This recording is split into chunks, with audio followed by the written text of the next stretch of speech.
point, Mr. Mullins, that this went out to all boards. I got it because I'm a state board representative. You guys got it too. It probably went to your spam or something and you didn't see it. But, it went out publicly. I think if we do write some sort of rebuttal or letter of concern in some way, shape, form, or fashion, it needs to go to more than just the executives of the FSMTB. It needs to be made as a public letter, especially to the citizens of Tennessee, to know that this board has concerns about this, or we don't agree with this, whatever we want to say. But I think it needs to be some sort of very public distribution. Because when I read that, I was honestly embarrassed. I was like, I am a board member, and I don't agree with this, I don't appreciate this, and I do not like the way this was presented. I was appalled. And the fact that they were speaking for my board and for me as a member of this board was so far out of line, it was irreprehensible. I did not get it from the FSMTB. Neither did I. You have to be a member. The members of the FSMBT are the ones who received it. Okay. But this is the letter to the membership from the FSBPT Board of Directors. It's in the cloud. Oh, I did get that.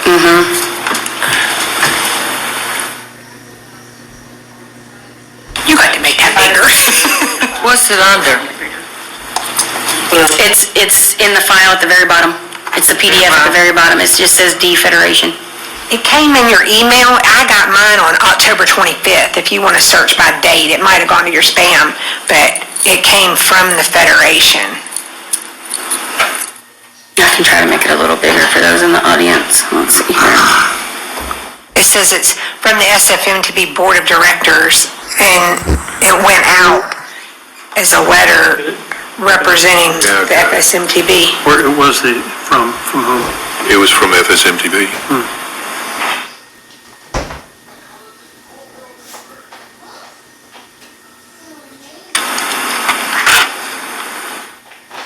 Oh, yeah, I got this one. Yep. Yeah, I read about half of this and pretty much tossed it because I thought it was a bunch of rudeness and arrogance, and I wasn't going to waste my mental energy with it.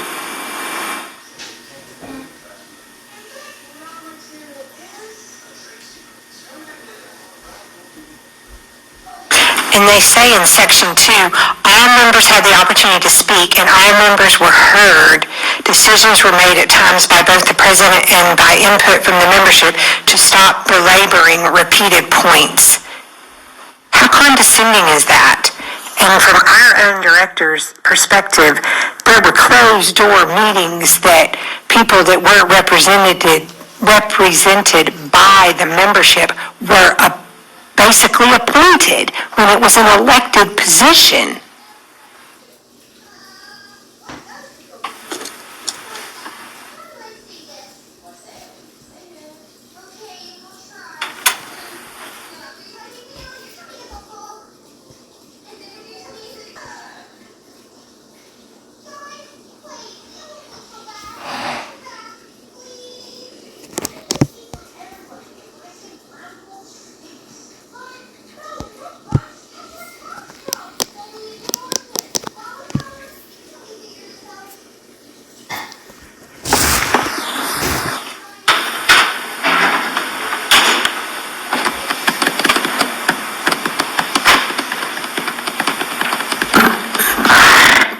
So I think one of the things is in the last paragraph where it says you are the FSMTB. The member boards are the FSMTB. Our membership organization, the board of directors, acts on behalf of the boards. That is no longer the case. On several things, that is no longer the case. And I think that is the concern that is currently growing in some of the state departments. Miranda, is our, you and Tanya, and Brittany, I suppose you guys want to respond to this? This particular letter, I don't want to respond to because I agree with Mr. Mullins. I feel like this is this is a way for them to essentially have a temper tantrum and cover the things that they are now acknowledging that they did not do correctly, right? Because you wouldn't feel you needed to respond to something that no one's asked you. Right, no one asked for this response. This came from them, so they're clearly trying to defend something. When you defend something, it's because there's been an action that people have felt like are unjust. Now, I do know that some of the other state boards, such as North Carolina, I also believe Maryland has sent a letter that just basically says, we currently do not feel like you're acting on our behalf. Here's some things that we don't think are acting on our behalf. We certainly can do that. I know some of the states are talking about pulling out membership altogether. I personally think that's a knee-jerk reaction. And that, to me, in my own personal opinion, is no better than sending out this letter. You didn't do what I want you to do, I'm no longer going to be your friend, right? Essentially on the same level as immaturity as this letter was. I do think that it is in the board's power to begin to allow individuals to make choices, like the board did today, and said, hey, you know what, we'll take the NCLEX, but we'll also take the Texas exam. That affects the Federation. I think continuing to be a member so that you can vote no against some of these things, and you can have a voice. You can say, you know what, no, Tennessee is not for the compact. No, Tennessee is not for these things. Being present and being on record saying no, I think has more of an impact than just saying we don't want to be a member anymore. Oh, I agree. I agree with that. Mr. Mullins? Yeah, two things.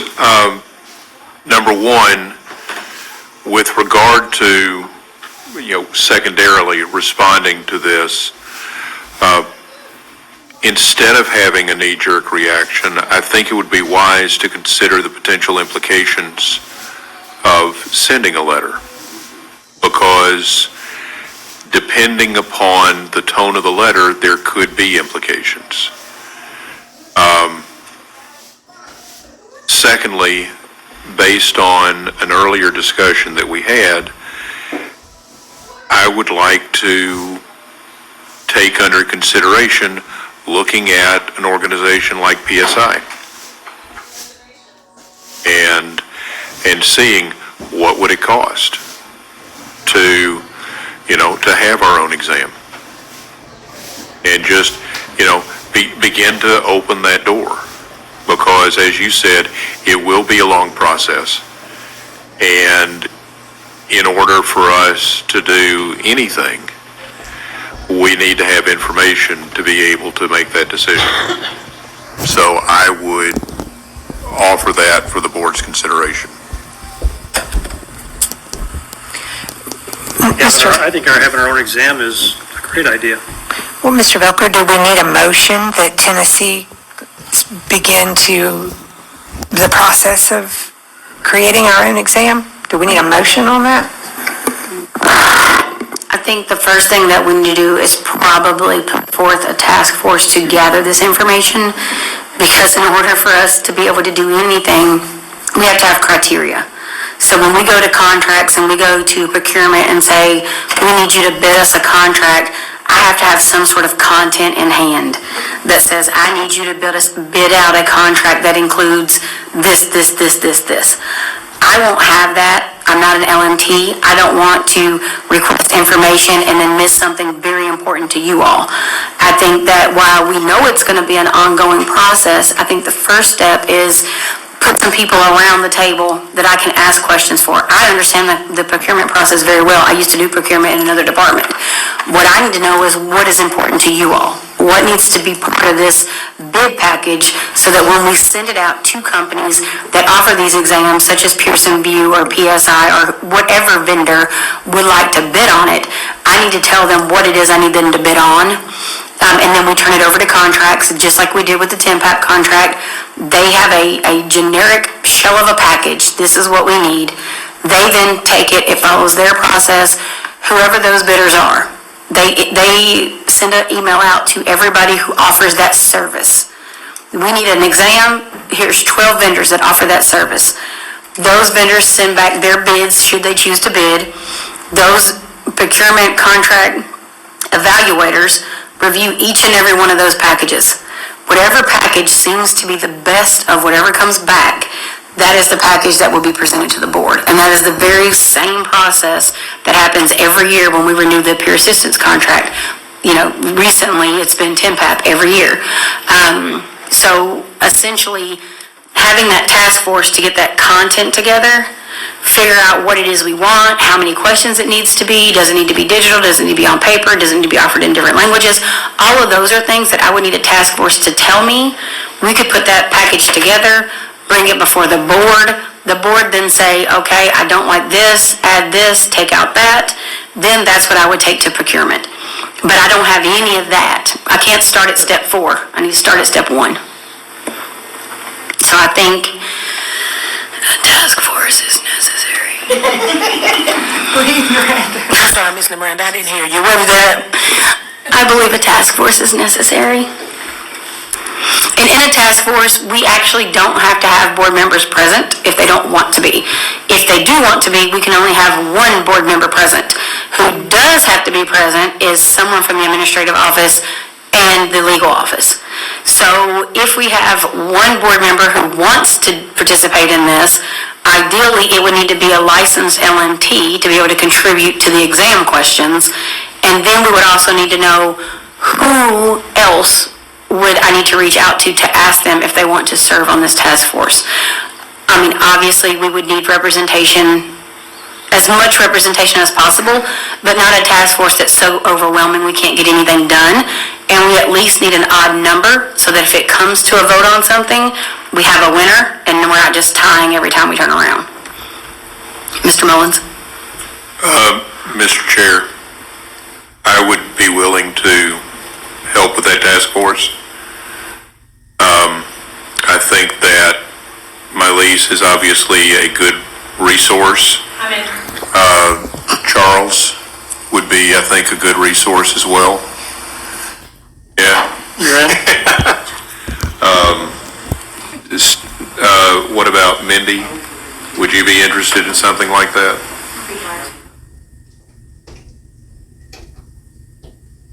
Steve declined already. If you want Steve to do something, you just have to appoint him. He won't volunteer. No, not for something like this. I know. Yeah. And then, of course, Miranda. I won't be a voting person, so we need one more we either need one less or one more to make it an odd number. No, She doesn't Charles. vote either. Charles doesn't want in? Okay. Charles and I was just talking, and Charles is going to decline. He never went to a school. He's been around a long time. I know. I never had to take an exam, so he doesn't feel like he had input on that, which I agree with. But I heard you say you'd like an LMT. Or somebody who has that other perspective, just so that when we present it, we can say we had representation from this, this, and this. So I'm thinking an LMT who's, like, I'm obviously an LMT too, but a school owner, but someone who's not a school owner, not a CE provider, has a whole nother take on this. Yes. So would you like us to submit some names to you? That, I guess I'm getting at is, I know graduates who would Okay, probably. hold on Yeah. one second. First of all, is the rest of the board okay with Mr. Mullins taking the lead on this? Anybody? Anybody else want it? Okay. Okay, that's decided. Yeah. Sure. Why don't you submit into Mr. Mullins, let him pick one. You guys discuss it and pick your fifth one.